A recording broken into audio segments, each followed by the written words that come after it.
All right, guys, I am here with Johnathan Jordan. I'm going to make sure I get this right, so I'm reading it. He is at Kane, Russell, Coleman, and Logan in Dallas. He's an attorney that is specializing in what? Esports. Esports. He also has a group on LinkedIn where I met him, about a week and a half ago or so-ish over here when we had a tour of Envy, not far away. And he has a group, DFW Esports. I think it's group, but they're called meetups as well. Yeah, right? We host the monthly meetups, but the group on LinkedIn is DFW Esports Group. Okay, all right. So I'm going to turn the mic over to him because I only have one mic, and we're going to let him explain what he does, kind of his perspective on what's happening in esports. So here we go. So I grew up a gamer. I grew up playing League of Legends, Dota, Call of Duty, all the games that we're seeing pros play now, not near at the level as they're playing at, but I saw an opportunity to create a legal practice out of past passion and what takes up all of my time now to do an esports practice. And I represent orgs. I've done player side negotiations as well, and then I represent companies in the space as well, including Skulls, so I know as a sponsor of this. But yeah, a lot of what I've been doing has been really trying to help foster growth within the esports space.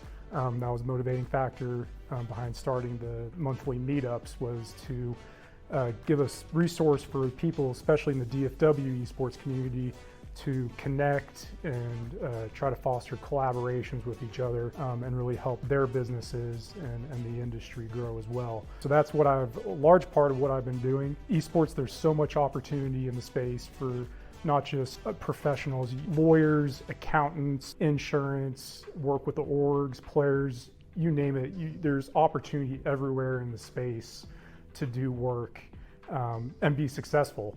You just really have to be genuine, really care about fostering growth in the space, and opportunity will come. You just have to be persistent, build connections. Everyone in the space is usually willing to talk.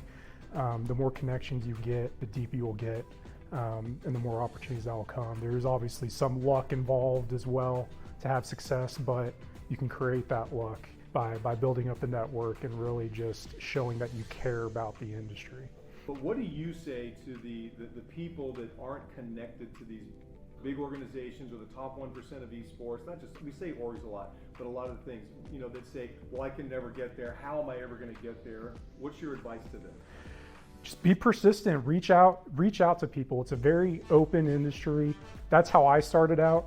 LinkedIn was a huge resource for me. If you're not on LinkedIn and you want to get into the space, get on LinkedIn and just start reaching out to people. Find people in your geographic area who are doing something in the space that you're interested in. Maybe not necessarily start out with the CEOs of the big orgs, but maybe some of the kind of more ground level people within the orgs. And they're usually, what I've found is they're usually willing to talk and share their experiences, and those will they'll point you to other people you can talk with, and it just snowballs from there. All right, so guys, as we talk about all the time, the whole focus of the Great Esports Street Tour is to connect you with the people that are making money in esports, that are actually doing it, them sharing their experiences, especially as it's as young as this. If you are looking for an esports attorney, someone with a background, they're focusing on it, reach out to Johnathan. All of his contact information will be here. Find him on LinkedIn. Super easy. It's how we connected. And it'll be worth your time. It'll be worth it. You guys, I'm only sharing stuff that I think is valuable with people I think it's valuable from. So if it's coming here from me, that it's worth it. Unless I edit it and I decide that he's not as cool as I think he is. All right, guys, stay tuned. Ton more coming. Go give these guys some love. Let them know if you have any questions. They're pretty open. Don't ask for free legal services, though, okay? But although I'm usually happy to talk. Although he'll talk. He's talked with me. He's answered some questions. But don't expect that. You know what I mean, guys. Don't take advantage of things. But definitely reach out. That's what he's here for. It's what they want to do. So stay tuned.